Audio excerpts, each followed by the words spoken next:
இந்த ஒரு பவுடர் இருந்தா போதுங்க, உங்க வீட்ல அட்டகாசம் பண்ணிட்டு இருக்க கரப்பான்பூச்சி, எலி, பல்லி எல்லாம் உங்க வீட்ட விட்டு தல தெறிக்க ஓடி போயிரும். அது எப்படின்னு தெரிஞ்சுக்க வீடியோவ ஸ்கிப் பண்ணாம ஃபுல்லா பாருங்க. Hi friends, welcome back to our channel. எல்லாரும் எப்படி இருக்கீங்க? கண்டிப்பா நல்லா இருப்பீங்கன்னு நம்புறேன். இன்னைக்கு நம்ம சேனல்ல எல்லாருக்குமே ரொம்ப யூஸ்ஃபுல்லா இருக்கக்கூடிய கிச்சன் டிப்ஸ் அண்ட் ட்ரிக்ஸ் தான் ஷேர் பண்ணியிருக்கேன். ஸோ வீடியோ இன்ட்ரெஸ்டிங்கா இருக்கும். ஸ்கிப் பண்ணாம ஃபுல்லா பாருங்க.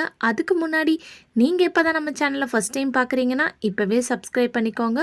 கூட இருக்க பெல் சிம்ல கிளிக் பண்ணிக்கோங்க. இப்போ வாங்க வீடியோக்குள்ள போலாம். ஃபர்ஸ்ட் டிப் என்னன்னு பார்க்கலாம்.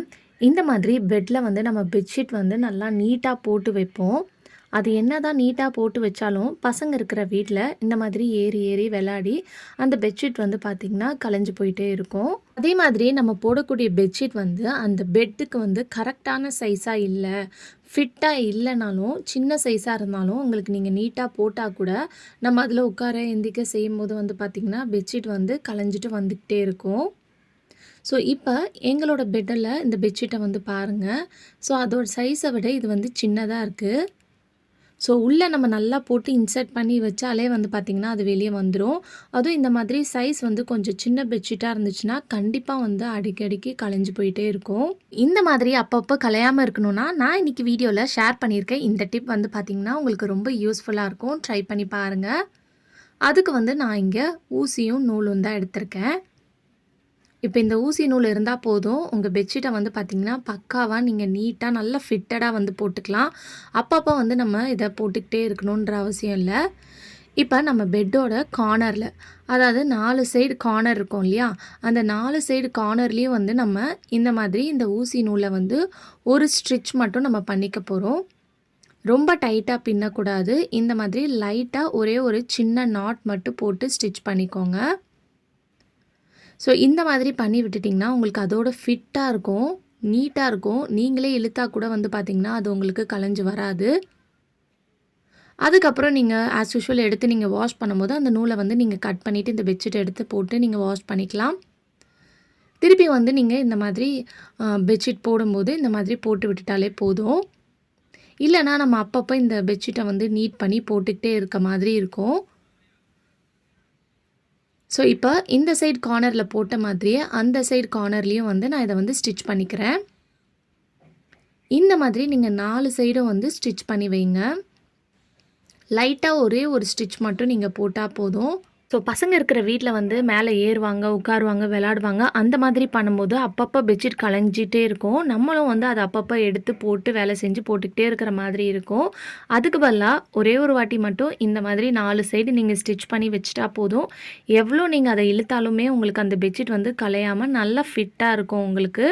ஸோ, எவ்வளோ தான் பசங்க அதுக்கு மேலே ஏறி விளையாடினாலும் சரி, குதிச்சாலும் அந்த பெட்ஷீட் வந்து நல்லா கலையாம அந்த பெட்டோட நல்லா இந்த மாதிரி ஃபிக்ஸ் ஆயிரும். இந்த மாதிரி ஒரு வாட்டி நீங்க பண்ணி வச்சுட்டிங்கன்னா, நீங்க அடுத்தது எடுத்து வாஷ் பண்ற வரைக்கும் உங்களுக்கு அது வந்து கலையாம அப்படியே வந்து பார்த்தீங்கன்னா, நல்லா நீட்டா இருக்கும். ஸோ, கண்டிப்பா இந்த டிப் ரொம்ப யூஸ்ஃபுல்லா இருக்கும். ட்ரை பண்ணி பாருங்க. அடுத்த டிப் என்னன்னு பார்க்கலாம். பசங்களோட ஸ்லிப்பர், நம்மளோட ஸ்லிப்பர் மழையில நனைஞ்சிட்டாலோ, இல்ல நம்ம தண்ணி ஏதாவது ஊத்தி வாஷ் பண்ணாலோ, அதோட தண்ணி வடியறதுக்கு இந்த மாதிரி நம்ம செவுத்தோட சேர்த்து வைப்போம். அது வந்து பார்த்திங்கன்னா நிக்காது. இந்த மாதிரி அங்கேயும் இங்கேயும் விழுந்துக்கிட்டே இருக்கும். இந்த மாதிரி நிக்க வச்சா தான் அதில இருக்கிற தண்ணிலாம் சீக்கிரம் கீழ விழுந்து உங்களுக்கு அந்த ஸ்லிப்பர் வந்து ஈஸியா வந்து உங்களுக்கு காஞ்சு கிடைக்கும். இது ஸ்லிப்பருக்கு மட்டும் இல்லாம நம்ம பசங்களோட ஷூவ வந்து காய வைக்கிறதா இருந்தாலும் இந்த டிப்ப ஃபாலோ பண்ணிக்கலாம். அது நடுவுல வந்து இந்த மாதிரி சேர்த்து 2த்தையும் சேர்த்து ஒரு கிளிப் பண்ணிட்டீங்கன்னா, உங்களுக்கு அங்கேயும் இங்கேயும் கீழ விழாம, அது நல்லா ஈஸியா ஸ்டிஃப்பா நிக்கும். ட்ரை பண்ணி பாருங்க. அடுத்த டிப் என்னன்னு பார்க்கலாம். இந்த மாதிரி பேங்கிள்ஸ்லாம் வந்து பார்த்தீங்கன்னா, எல்லாருக்குமே ரொம்ப பிடிக்கும். அதுவும் கிளாஸ் பேங்கிள்ஸ் வந்து லேடீஸ்க்கு ரொம்பவே பிடிக்கும் அது போடுறதுக்கு. நம்ம எங்கேயாவது ஃபங்ஷனுக்கு ட்ராவல் பண்ணும்போது, நம்ம அத எடுத்து பேக் பண்ணி எடுத்துட்டு போவோம். அங்க போய் பார்த்தோம்னா, சம்டைம்ஸ் உடைஞ்சு கூட வந்து பார்த்தீங்கன்னா போயிருக்கும். ஸோ, நீங்க வீட்ல ஸ்டோர் பண்ணி வைக்கிறதா இருந்தாலும் இந்த டிப் ஃபாலோ பண்ணிக்கோங்க. இல்ல எங்கேயாவது நீங்க ட்ராவல் பண்ணுறதுக்கு எடுத்துட்டு போறதா இருந்தாலும் இந்த டிப்ப வந்து நீங்க ஃபாலோ பண்ணிக்கலாம். இந்த டிப்ப நீங்க பண்ணி வைக்கும்போது உங்களுக்கு அந்த பேங்கிள் ரொம்பவே சேஃபா இருக்கும். கொஞ்சம் கூட வந்து பார்த்தீங்கன்னா, உங்களுக்கு உடையவே உடையாது. அதுக்கு வந்து நான் இங்க சாக்ஸ் தான் எடுத்திருக்கேன். நம்ம யூஸ் பண்ணாத பழைய சாக்ஸ் இருந்துச்சுன்னா எடுத்துக்கோங்க. இப்ப இந்த சாக்ஸ வந்து இந்த மாதிரி நீங்க நல்லா திருப்பி எடுத்துக்கோங்க.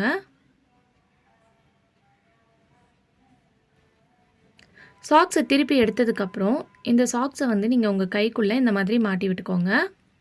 மாட்டினதுக்கப்புறம் நம்ம எவ்வளோ வளையல் வச்சுருக்கோமோ அது மொத்தத்தையும் இந்த மாதிரி கையில் சாக்ஸோடு சேர்த்து பிடிச்சிட்டு இந்த கை வழியாக இந்த சாக்ஸை வந்து நீங்கள் எடுத்து விட்டால் உங்களுக்கு அந்த பேங்கிள் அழகாக அந்த சாக்ஸ்குள்ளே போயிடும். அதுக்கப்புறம் பேலன்ஸ் எக்ஸ்ட்ராவாக இருக்கக்கூடிய அந்த சாக்ஸை வந்து அதுக்கு மேலேயே நீங்கள் இந்த மாதிரி ஃபோல்ட் பண்ணி விட்டுருங்க. ஸோ இந்த மாதிரி ஃபோல்ட் பண்ணும்போது அது ஒரு லேயராக வந்து பார்த்திங்கன்னா அந்த கிளாஸ் பேங்கிள்ஸ்க்கு வந்து ஒரு ப்ரொடெக்டாக இருக்கும். இந்த மாதிரி வச்சு நீங்கள் ஸ்டோர் பண்ணி வச்சுக்கலாம். இல்லை எங்கேயாவது ட்ராவல் பண்ணுறதா இருந்தால் கூட இந்த மெத்தட் யூஸ் பண்ணி நீங்கள் எடுத்துகிட்டு போகும்போது உங்கள் கிளாஸ் பேங்கிள் வந்து பார்த்திங்கன்னா ரொம்ப சேஃபாக இருக்கும், உடையவே உடையாது. இந்த மாதிரி சின்ன சின்ன டிப்ஸ்லாம் தெரிஞ்சு வச்சுக்கிட்டிங்கன்னா கண்டிப்பாக என்றைக்காவது ஒரு நாள் உங்களுக்கு ரொம்பவே யூஸ்ஃபுல்லாக இருக்கும். ட்ரை பண்ணி பாருங்கள். அடுத்த டிப் என்னென்னு பார்க்கலாம். நம்ம இந்த மாதிரி ப்ளவுஸ்லாம் வந்து மிஷினில் வந்து துவைக்க போடும்போது அதில் இருக்கக்கூடிய ஊக்கு வந்து பார்த்திங்கன்னா நம்ம கூட போட்டிருக்க அந்த துணியில் வந்து மாட்டிக்கும். இல்லை நம்ம ப்ளவுஸ்லாம் வந்து காய போட்டுட்டு எடுத்துகிட்டு வந்து வைக்கிறதா இருந்தாலும் உங்களுக்கு இந்த பிரச்சனை வரும். நம்ம நல்லா புதுசாக வச்சுருக்க ஏதாவது சாரீலையோ இல்லை துணிலையோ வந்து பார்த்திங்கன்னா உங்களுக்கு மாட்டிக்கும். அதனால் அந்த சாரீ வந்து டேமேஜ் ஆகக்கூட சான்ஸ் இருக்குது. ஸோ அந்த டைமில் இந்த டிப் வந்து பார்த்திங்கன்னா உங்களுக்கு ரொம்ப யூஸ்ஃபுல்லாக இருக்கும். இப்போ இந்த ஊக்கெலாம் இருக்கு இல்லையா, அதை வந்து மொத்தமாக சேர்த்து இந்த மாதிரி குட்டி குட்டியாக வந்து ஃபோல்ட் பண்ணிக்கோங்க. இப்போ இது ஃபோல்ட் பண்ணதுக்கப்புறம் இதில் வந்து நம்ம ரப்பர் பேண்ட் தான் மாட்டி விட போகிறோம். ஸோ இந்த மாதிரி மாட்டி விட்டுட்டு நீங்கள் வாஷிங் மிஷினில் போட்டிங்கன்னா இந்த துணியிலையும் வந்து இது போய் வந்து பார்த்திங்கன்னா உங்களுக்கு மாட்டிக்கவே மாட்டிக்காது. ரொம்பவே வந்து பார்த்திங்கன்னா உங்கள் துணியும் வந்து ரொம்ப சேஃபாக இருக்கும். கண்டிப்பாக இந்த டிப் பிடிச்சிருந்துச்சுன்னா இந்த வீடியோக்கு ஒரு லைக் கொடுங்க. அடுத்த டிப் என்னென்னு பார்க்கலாம். இதுக்கு வந்து நான் யூஸ் பண்ணாத ஒரு பவுல் தான் எடுத்திருக்கேன். நம்ம ஃபுட் வாங்கும் போதெல்லாம் கொடுப்பாங்க இல்லையா, அந்த மாதிரி பவுல் பார்த்து எடுத்துக்கோங்க. இப்போ இந்த பவுலில் வந்து 1 ஸ்பூன் அளவுக்கு கோதுமை வந்து சேர்த்துருக்கேன். இப்போ இது கூட வந்து நீங்கள் போரிக் ஆசிட் பவுடர், அதாவது நம்ம கேரம் போர்டுக்கெல்லாம் விளையாடும்போது ஒரு பவுட்ரு யூஸ் பண்ணுவோம் பாருங்கள், அந்த பவுட்ரு தான் எடுத்திருக்கேன். இதையும் வந்து 1 ஸ்பூன் அளவுக்கு வந்து நீங்கள் சேர்த்துக்கோங்க. இப்போ இது சேர்த்ததுக்கப்புறம் இது கூட வந்து ஒன்று தண்ணி சேர்த்துக்கோங்க, அப்படி இல்லைன்னா வினிகர். இது 2த்தில் எதாக இருந்தாலும் ஓகே. லைட்டாக தண்ணி சேர்த்துட்டு அதை வந்து நல்லா நம்ம சப்பாத்தி மாவு பிசைகிற மாதிரி நீங்கள் பிசைஞ்சு எடுத்துக்கணும். நீங்கள் வினிகர், தண்ணி இல்லைன்னா லெமன் ஜூஸ், இது 3த்தில் எதாக இருந்தாலும் நீங்கள் சேர்த்துக்கலாம். ரொம்பவே எஃபெக்டிவாக ஒர்க் ஆகும். இந்த டிப் வந்து பார்க்குறதுக்கு உங்களுக்கு சிம்பிளாக இருந்தாலும் ரொம்ப எஃபெக்டிவாக இருக்கும். இந்த டிப் எதுக்கு நம்ம செய்கிறோன்னு பார்த்தீங்கன்னா, நம்ம வீட்டில் அட்டகாசம் பண்ணிகிட்டு இருக்க கரப்பான்பூச்சி, பல்லி, எலிகளுக்கு தான். உங்கள் வீட்டில் குழந்தைங்க இருக்காங்கன்னா அவங்களோட சேஃப் முக்கியம். ஸோ அதுக்கேற்ற மாதிரி நீங்கள் பார்த்து வந்து வச்சுக்கோங்க. ஸோ இப்போ வந்து இதை நம்ம மாவு மாதிரி பிசைஞ்சு எடுத்ததுக்கப்புறம் குட்டி குட்டி உருண்டையாக வந்து நீங்கள் எடுத்துக்கலாம். அந்த மாதிரி உருட்டி இந்த உருண்டைங்களை வந்து உங்கள் வீட்டில் எங்கெல்லாம் எலி தொல்லை இருக்கோ அந்த இடத்துல, கரப்பான்பூச்சி தொல்லை, பல்லி தொல்லை இருக்கோ அந்த இடத்துல நீங்கள் தாராளமாக வச்சு விடும்போது உங்களுக்கு கரப்பான்பூச்சி வந்து பார்த்திங்கன்னா இதை சாப்பிட்டுட்டு செத்து போயிடும். கண்டிப்பாக அதோட உங்கள் வீட்டு பக்கம் வரவே வராது. மெயினாக கிச்சன் கவுண்டர் டாப்பில் நீங்கள் இந்த டிப் ட்ரை பண்ணும்போது நைட் டைமில் ட்ரை பண்ணுங்கள். ஏன்னா நைட் டைமில் தான் வந்து பார்த்திங்கன்னா உங்களுக்கு இந்த கரப்பான்பூச்சி, பல்லி தொல்லைலாம் வந்து அதிகமாக இருக்கும். ஸோ இந்த மாதிரி கிச்சன் கவுண்டர் டாப்பில், அப்புறம் நீங்கள் க்ராசரிஸ் அடுக்கி வச்சுருக்க அந்த ஷெல்ஃபில், எலக்ட்ரானிக் ஐட்டம்ஸ் வச்சுருந்தோன்னா அங்கெல்லாம் வந்து பார்த்திங்கன்னா எலி தொல்லை அதிகமாக இருக்கும். அதுக்கு கீழேயும் வந்து பார்த்திங்கன்னா நீங்கள் போட்டு விடலாம். கண்டிப்பாக ரொம்ப எஃபெக்டிவாக ஒர்க் ஆகும். ட்ரை பண்ணி பாருங்கள். ஓகே ஃப்ரெண்ட்ஸ், இன்றைக்கி வீடியோவில் நான் ஷேர் பண்ணி இந்த டிப் கண்டிப்பாக உங்களுக்கு யூஸ்ஃபுல்லாக இருக்கும்னு நினைக்கிறேன். அப்படி யூஸ்ஃபுல்லாக இருந்துச்சுன்னா மறக்காமல் நம்ம சேனலை லைக் பண்ணுங்கள், ஷேர் பண்ணுங்கள், கமெண்ட் பண்ணுங்கள், சப்ஸ்கிரைப் பண்ணிக்கோங்க. தேங்க்யூ ஃபார் வாட்சிங்.